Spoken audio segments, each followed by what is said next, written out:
Iran is learning all of this tonight the hard way. Joining us now from the Senate Armed Services Committee, Arkansas Senator Tom Cotton. Senator, maybe it's a little early to go there, but this will go down in history as one of the greatest military victories, taking out the #1 state sponsor of terror. They have been responsible for hundreds of thousands of missiles between themselves and their proxies being fired into Israel. They have threatened to wipe Israel and the U.S. off the map, and that threat has been removed tonight. Yes, Sean, it's a decisive moment in American history. For 46 years, Iran has terrorized the United States. For 25 years, therefore, American presidents have said Iran can't have nuclear weapons. But it took Donald Trump to actually act on that promise. It was Donald Trump who sent our men and women tonight to once and for all destroy Iran's deep underground bunkers and to bring an end to their nuclear weapons program. I commend to the President Trump for his resolute and strong action. I join him in commending our troops for their incredibly brave and skillful action tonight. And finally, to reiterate what he said, what you just reminded the Ayatollahs, that they can still have peace. The ball is in their court. But if they target Americans, if they target our troops in the region, if they mine the Persian Gulf, if they target Americans around the world, then they will indeed, once again, feel the full force and might of the United States military. Perhaps they underestimated, perhaps they didn't believe the president, perhaps they thought they were going to call his bluff, but now they don't have nuclear weapons, which is what Donald Trump said they could never have. Now the president, at the end of his statement, said, now is the time for peace. Thank you for your attention to this matter. There are other targets that were left untouched today. There are refineries. That is the heart and soul of the Iranian economy. I happen to know that most of them are centrally located in one area in this little island off Iran. That would be probably one of the easiest targets our military would ever have to hit. That would be the end of their economy. If you wanted to take out their power grid, it's gas-driven. That also would be a very easy target, especially in light of what the United States military, under the command of President Trump, was able to do tonight. So a lot more damage can be done. What do you think is happening with the few remaining leaders that they have in Iran? Because the Israelis took out, I think, 3 more top generals in the Iranian Revolutionary Guard.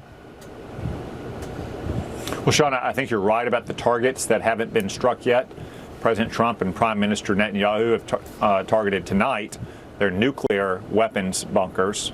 Before that, the Israeli Defense Forces were targeting ballistic missiles and launchers and radars, but they have not targeted the political leadership itself, this year and those immediately around them. They have not targeted those oil refineries, other critical infrastructure, as a signal to the Ayatollahs that there's much more damage to be done if they try to retaliate against Americans in the Middle East or elsewhere.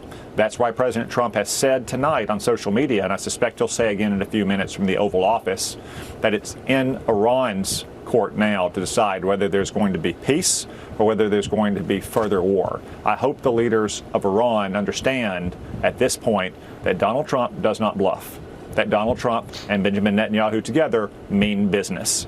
And they have ended Iran's nuclear program, which was the key military objective that America has had for years. And it took Donald Trump to finally do so.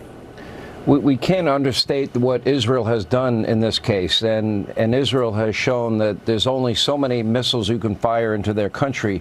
But they were able to sneak in drones for the initial attack that they had against Iran. They took out their top scientists. They've taken out their top generals. In the last 24 hours, they took out Iranian Revolutionary Guard generals, top generals that they had there. They were able to knock out their missile defense system. They opened up the skies. The Israelis controlled the skies, which made tonight's mission that much less dangerous. We saw what they did with Hamas. They took out the top, 7 leaders of Hamas. They took Nasrallah, who'd been in power for 35 years out of Lebanon. They took out other top Hezbollah leaders as well. Then we had the pager incident. Between dealing with the might and power of the United States, and only the United States could pull off what happened tonight, And coupled with what the Israelis did in the lead up to tonight, I think they'd be very foolish to think that this is worth going any further. Well, I certainly hope so. Again, as President Trump said, it's up to Iran now to make peace. He offered them many chances. For 2 months, he offered them deals to negotiate and turn over their nuclear weapons programs. They didn't take him seriously. They didn't take Prime Minister Netanyahu seriously. They see now the consequences of that. Decades of great expense and effort to build a nuclear weapons program in deep underground bunkers are now up in smoke. If they want to target Americans in the region or around the world, there are many more targets inside of Iran. So I cannot stress enough what President Trump has said, that they should not retaliate against our troops or American citizens anywhere if they want to continue in power. I know there are precarious days ahead, Senator, but let's look ahead a little bit here on the other side of this. You know, what the president also said to the Supreme Leader, we know right now where you are. We're not going to kill you, but we know where you are. He did make that statement.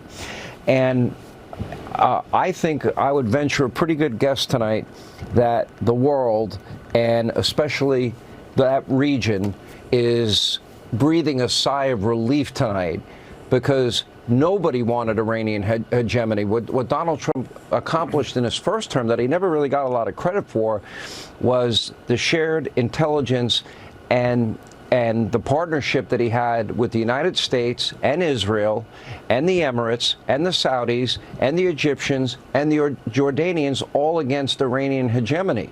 I would imagine that the leaders of all of those countries tonight are grateful to President Donald J. Trump. Yes, I agree, Sean. There are two things respected above all else in the Middle East: strength and iron will. Donald Trump has demonstrated both tonight. Benjamin Netanyahu has demonstrated over the last few weeks. Our militaries, both the United States and the Israeli Defense Forces, have demonstrated their capabilities are second to none. So it's time for Iran's leaders to make a decision. Do they want to bring this to a close by suing for peace and accepting the terms that we will provide?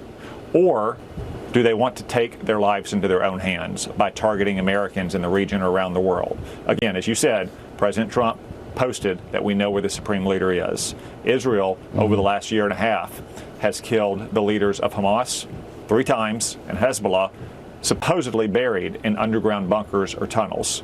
Does the Supreme Leader really want to risk that for himself, those around him, and the critical sources of Iran's regime and economy, like those oil refineries or like those gas fields?